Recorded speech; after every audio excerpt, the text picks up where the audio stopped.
Welcome, Marion County 4-H. My name is Tabatha Bielemeier. And I'm Morgan Penge. And today we're going to talk about safety and situations and horses and kids with gaming. So we're going to talk about what to wear and what not to wear. If you look at your contest guide, this is what we go by. If you go into your Western Games, I believe it's on page 34-ish, you can go in there and it will tell you the do's and don'ts, optional equipment, optional clothing. It's a good place to reference because that is what us judges use when we come to your fair. So we're going to start with headgear. It's pretty, and it's very nice to look at, but for 4-H, they need to be in a helmet, okay? We love to see the long, pretty hair, and I always tell my kids to tie their mane back. It's always fun while it's running and it's brushing in the wind, but it needs to be tied back and rolled up so that we can see the number on the back of your shirt. Shirts, they need to be tucked in, all the way, tucked in. They need to be long sleeves, and they cannot be rolled up. So all of it has to be long sleeves. And it has to be a button up with a collar. No tank tops or harnesses or anything like that for kids. This has to be the way it is. Belts are optional. You want to wear a belt and buckle, that's totally fine. It's totally optional. So if you don't, that's absolutely fine. Our jeans, they always look cute in the boot, but for gaming, we need them out of the boot. So that's another safety thing that we have, is that we need to make sure that our jeans are untucked. We also need to look at your boots. They need to make sure that you can see they have a heel and that they're not flat. So they have to have that heel so that when you go into your stirrup, it gives you a stop in there. So those are things that we need to make sure we have. And now we're gonna fix it and come back and talk about it.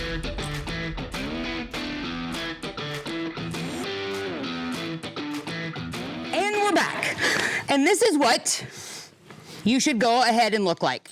We've got our helmet. Morgan, shake your head. Your helmet should not move or go forward. It should be stationary. As judges, and it's a rule in your book that you cannot run home hanging onto your helmet, trying to adjust it. It needs to be snug. The eyes need to be up underneath your ears. And we don't want it to choke you out, but it needs to be snug. If you come off, we want to make sure that you're safe and that we keep your head intact. Buttoned, everything is tucked in. Her short sleeve turned into a long sleeve on both sides. Her hair is not down anymore. It's rolled up and it's in a bun so that when she does have her number on, I can see it and everybody else can see it to make sure that it's correct. Her belt is still on, which is absolutely fine, and her jeans are untucked from her boots. So this is what you should look like when you go in.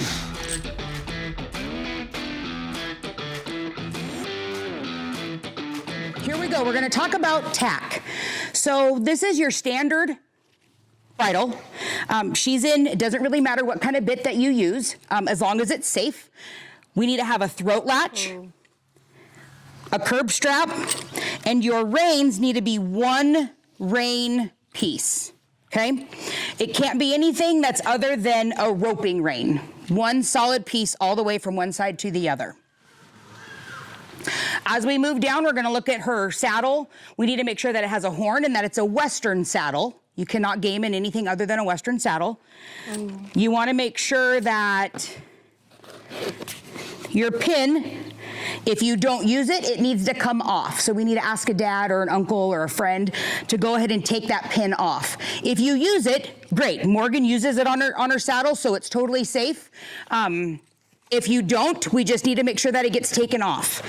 Your back cinch is optional. When you have it, you want to make sure that it fits comfortably and that it's not sagging really low. They could get hurt, or a horse could get their leg in there. Okay. Stirrups, stirrup keepers. These are what keeps your stirrups together, your stirrup leathers. So we want to make sure that we have these on right here. I think that's it.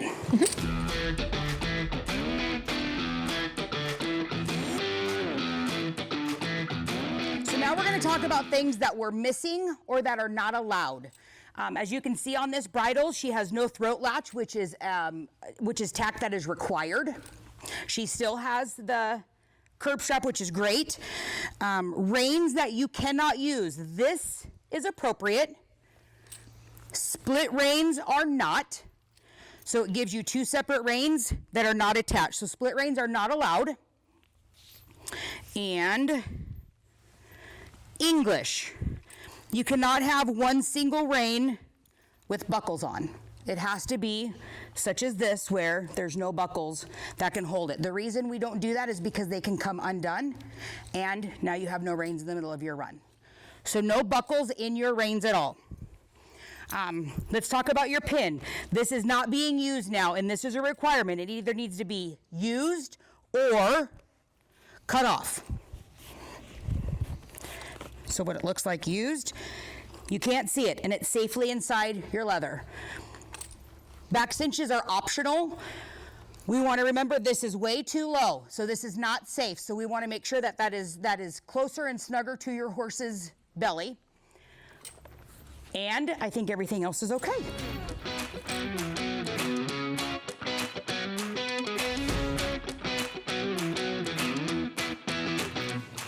Okay, so next thing we're going to talk about is the games that 4-H in our book that we can use. The first one is a figure 8 stake race, Idaho figure 8, pole bending, key race, barrels, key hole race, which is different than key race, 2-barrel flag, and the NSCA flag race. Those are the events that we can do. Some people will ask about other events, being in other organizations, but those are the only ones that 4-H will allow us to do, and that's how we get to go to state, is by those events. Second thing we're going to talk about is horsemanship. As well as everybody knows, horsemanship is a very big thing. 4-H is a community, and this is a thing that we get to come together with our parents and our friends and our horses, and we get to show how well we treat our animals. So horsemanship is very big when it comes to whipping and spurring and pulling on horses' faces, things like that. So judges, what we will talk about is what that looks like and what that doesn't look like. We don't want anybody ever to yard on their horses' faces, pull on them, be mean to them, spank them all the way home, whip them and spur them. These are all things that we're going to talk about with horsemanship, because we love our animals and we want to make sure that they want to work for us. So we want to take care of them. It's okay to use a little bit of motivation, and that's what I like to call it. A little bit of a spur or a little bit of an over and under, but not something that is constant all the time. They need a break. They need to try and catch up to what you're asking them as well. Sportsmanship is the other thing that we like to talk about in gaming. Anybody that knows me knows that I clap for everybody, and that's what I encourage all of our kids to do and all of our parents. When we're gaming, it's probably one of the hardest things to do, go into an arena by yourself and have a quiet arena.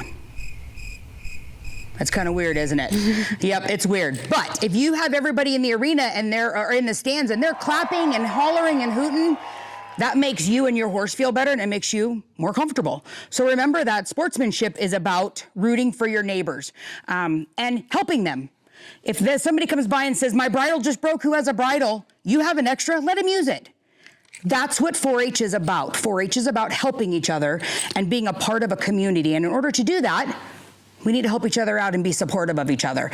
Even if we're all in the same class and we're all doing the same exact event, sportsmanship is very important to you and your community. Okay, so now we're going to talk about acknowledgments and things that would start your pattern. First thing we're going to talk about is this is a typical barrel. This is something that you're going to want to get your horse used to at home. They come in all colors. I've got blue ones and white ones and black ones. They come striped. Just make sure that you have something in order to introduce to your horse. These are standard pole bendings, also figure 8. So these are something also they like to move. So you want to make sure that when you're getting your horse used to them, that you move them and you pick them up and you make that noise. Every single time a new horse does it, they're like, ah! So we want to make sure that these are things that you bring in and let your horse get used to. So we're going to talk about acknowledgments. You're going to hear your number be called. First, we're going to do not good acknowledgements. And then we're gonna do good acknowledgements. So the first time you hear your number, they'll call number 123. Your gate will open, and you have 60 seconds to get into the arena and acknowledge me and get onto your pattern, whatever pattern is out here. So you'll come in, the gate will shut. I'm gonna be waiting for an acknowledgement. You're just gonna walk by. I'm waiting for my acknowledgement. Morgan just takes the pattern and doesn't acknowledge me. That's a DQ. So she just got DQ'd because she didn't acknowledge that her judge was here and her judge was ready. As she's coming back across, she needs to acknowledge going back. I will wait. Morgan doesn't acknowledge me, the gate opens, and she leaves. That's also a disqualification, okay? So it's very, very important that you acknowledge your judge before you get onto your pattern and before you leave the arena. All right, Morgan. Now we're gonna do a correct acknowledgement. So they're gonna call number 121. The gate will open. My hand is up, letting her know that the arena is ready and it's hers. She'll come in, she'll wave at me, she can nod something, I'll say, okay, and she will take her course. And sometimes horses get a little bit nervous. She gets done with her pattern. She will come back across her finish line where she will get her time.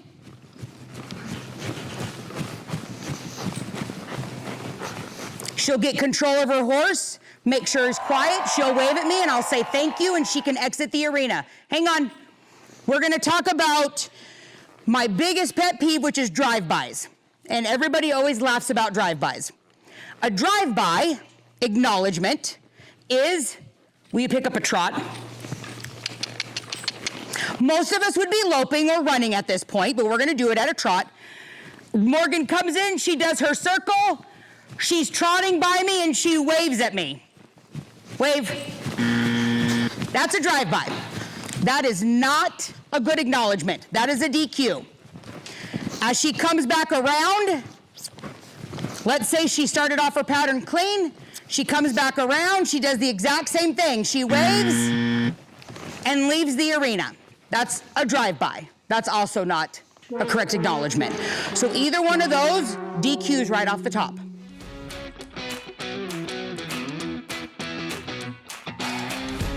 Okay, so now we're gonna talk about entering the arena. As all of you know, if you need help getting in the arena, come on in. They cannot help you on foot. This is not okay. This is not safe for anybody. No one is allowed to lead your horse in through the gate. The only way you can get help is if it's a 4-H'er on another horse. So sometimes I tell people, like in our morning meetings, that if you know your horse might be a little nervous, find a friend that is safe to walk in through the gate with so that we can get you in safely. The other thing is that all 4 feet have to be on the ground.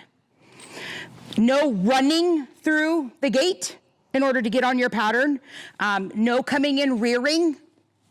Everything's unsafe. You need to come in quiet, calm, and collected. Now, you can have a little jiggy trot, and everybody knows what that means.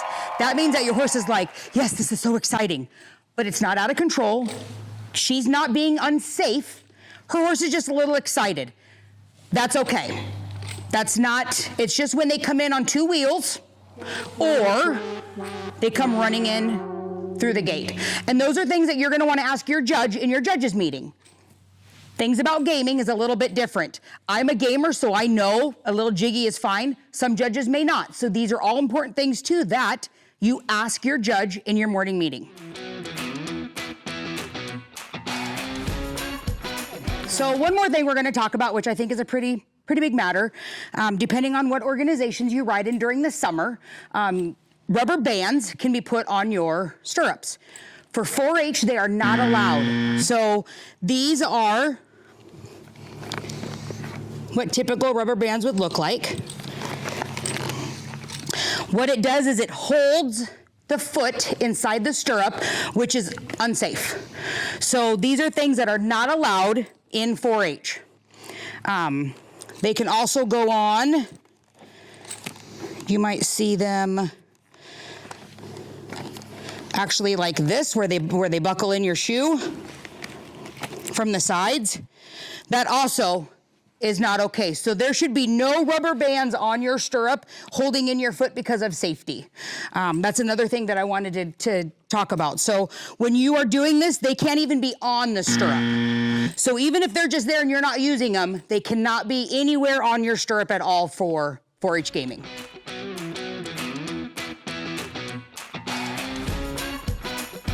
A couple of last things and I'll let you go. We're going to talk about clothing and tack. We're going to get a little bit more detailed on that. So your required clothing is your standard 4-H Western. So look in your book, our contest guide, under Western attire, and it'll tell you what you can and cannot do as well. Optional clothing, belts, which is what we talked about.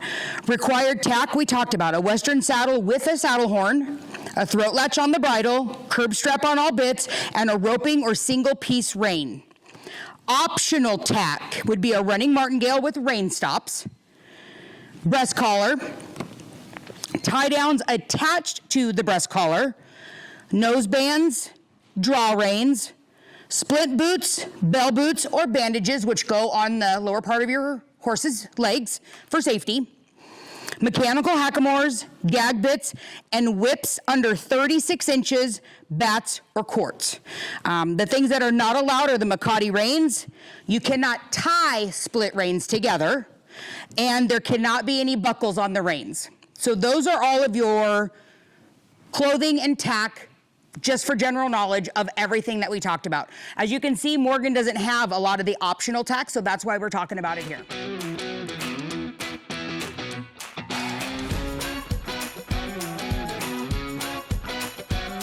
So we're going to finish this up with just a little bit of a catch-all. We're going to talk about acknowledging your judge. Remember, you need to come in and you need to be appropriate and you need to be quiet and you need to figure out how to acknowledge your judge before and after your pattern. If you don't, it's a DQ. And us judges, we don't like to DQ kids. So please, please, please make sure you acknowledge before and after. Remember arena safety.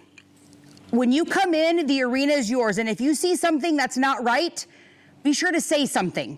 Sometimes things happen. We'll have a rake fall down or there'll be something that blows into the arena when we're looking at you and we don't see that.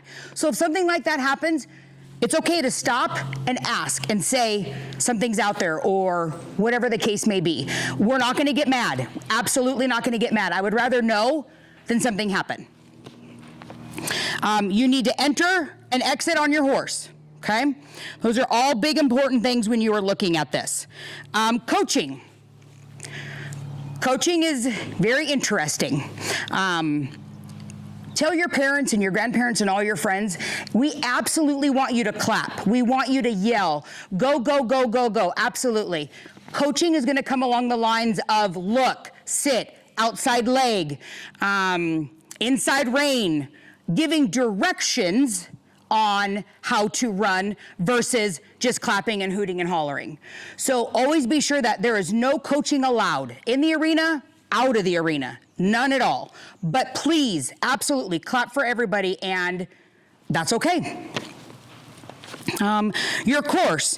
If you come in and you see your course and we've had it happen where a pole will fall down and we're not paying attention.